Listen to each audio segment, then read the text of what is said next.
A friend of mine named Paul received an automobile from his brother as a Christmas present. On Christmas Eve, when Paul came out of his office, a street urchin was walking around the shiny new car, admiring it. "Is this your car, mister?" he asked. Paul nodded. "My brother gave it to me for Christmas." The boy was astounded. "You mean your brother gave it to you and it didn't cost you nothing?" "Boy, I wish—" He hesitated. Of course Paul knew that what he was going to wish for. He was going to wish he had a brother like that. But what the lad said jarred Paul all the way down to his heels. "I wish," the boy went on, "that I could be a brother like that." Paul looked at the boy in astonishment, then impulsively added, "Would you like to take a ride in my automobile?" "Oh, yes, I'd love that."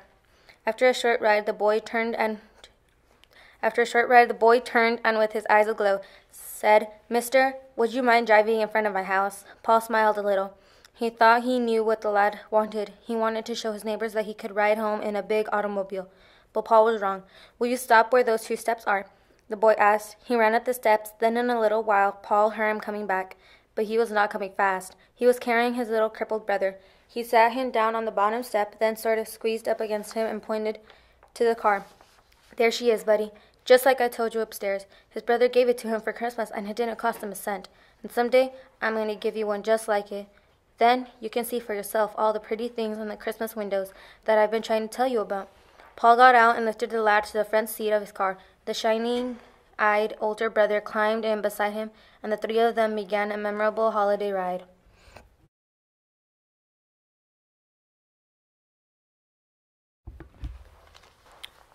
It happened at a junior varsity girls softball game in Indianapolis this spring. After an inning and a half, Roncalli was woman-handling inner-city Marshall community. Marshall pitchers had already walked 9 Roncalli batters. The game could have been 50-0 with no problem. It's no wonder this was the first softball game in Marshall history, a middle school trying to move up to include grades 6 through 12. Marshall showed up to the game with 5 balls, 2 bats, no helmets, no sliding pads, no cleats, 16 players who'd never played before, and a coach who'd never even seen a game. One Marshall player asked, "Which one is the first base?" Another, "How do I hold this bat?" They didn't know where to stand in the batter's box. Their coaches had to be shown where the first and third base coaching boxes were.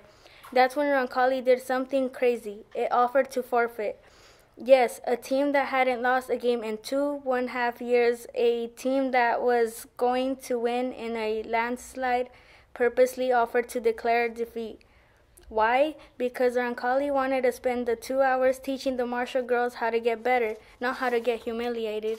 The Marshall players did not want to quit, wrote Roncalli JV coach Jeff Traylor. In recalling the incident, they were willing to lose 100-0 if it meant they finished their first game. But the Marshall players finally decided if Roncalli was willing to forfeit for them, they should do it for themselves. They decided that maybe this one time, losing was actually winning. That's about when the weirdest scene broke out all over the field.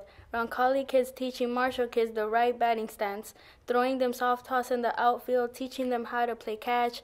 They showed them how to put on catching gear, how to pitch, and how to run the bases. Even the umps stuck around to watch. One at a time, the Marshall girls would come in to hit off of the Roncalli pitchers, Traylor recalled. As they hit the ball, their faces lit up.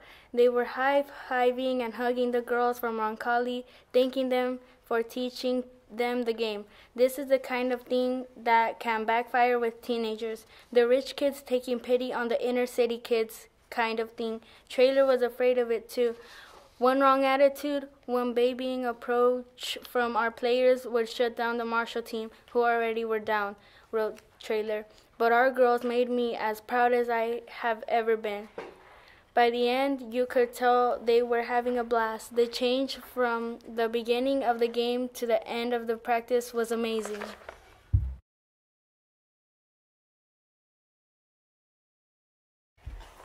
An 8-year-old boy had a younger sister who was dying of leukemia, and he was told that without blood transfusion she would die.